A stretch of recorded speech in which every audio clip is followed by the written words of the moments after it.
মধ্যপ্রাচ্যে যখন যুদ্ধের দামামা বাজছে ঠিক তখনই প্রকৃতির এক রুদ্র মূর্তি দেখল ইরান। যুক্তরাষ্ট্র ও ইসরায়েলের টানা সামরিক হামলার মধ্যে দেশটির দক্ষিণাঞ্চলে আবারও ভূমিকম্প অনুভূত হয়েছে।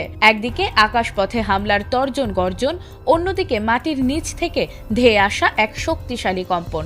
এতে নতুন করে আতঙ্ক ছড়িয়ে পড়েছে স্থানীয় বাসিন্দাদের মধ্যে, যদিও এখনো পর্যন্ত বড় ধরনের ক্ষয়ক্ষতির খবর পাওয়া যায়নি। শনিবার ইরানের গুরুত্বপূর্ণ বন্দর শহর বন্দর আব্বাসের পশ্চিমে 4.1 মাত্রার ভূমিকম্প অনুভূত হয়েছে। যুক্তরাষ্ট্রের ভূতাত্ত্বিক জরিপ সংস্থা USGS জানিয়েছে ভূমিকম্পটির গভীরতা ছিল প্রায় 10 কিলোমিটার। প্রাথমিকভাবে কোনো হতাহত বা বড় ধরনের ক্ষয়ক্ষতির খবর পাওয়া যায়নি, তবে ভূমিকম্পের সময় অনেক মানুষ আতঙ্কে ঘরবাড়ি ছেড়ে বাইরে বেরিয়ে আসেন বলে স্থানীয় সূত্র জানিয়েছে। এর আগে গত 3 মার্চ ইরানের গেরাস অঞ্চলে 4.3 মাত্রার আরেকটি ভূমিকম্প অনুভূত হয়েছিল। ফলে কয়েকদিনের ব্যবধানে দেশটিতে একাধিকবার ভূকম্পন অনুভূত হওয়ায় উদ্বেগ বাড়ছে।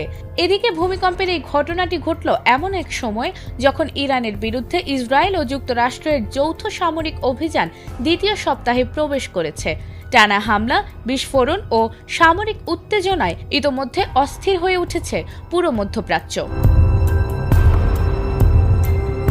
অন্যদিকে মার্কিন প্রেসিডেন্ট ডোনাল্ড ট্রাম্প স্পষ্ট করে জানিয়েছেন, ইরান পুরোপুরি আত্মসমর্পণ না করা পর্যন্ত এই সামরিক অভিযান বন্ধ হবে না। ফলে সংঘাত আরও দীর্ঘায়িত হওয়ার আশঙ্কা দেখা দিয়েছে। বিশ্লেষকদের মতে একদিকে যুদ্ধ পরিস্থিতি, অন্যদিকে প্রাকৃতিক দুর্যোগ, এই দুইয়ের চাপে সাধারণ মানুষের উদ্বেগ বাড়ছে। যদিও ভূকম্পনটি তুলনামূলক কম মাত্রার ছিল, তবুও চলমান যুদ্ধের পরিবেশে এমন ঘটনা মানুষের মনে নতুন করে ভয় ও অনিশ্চয়তা তৈরি করেছে।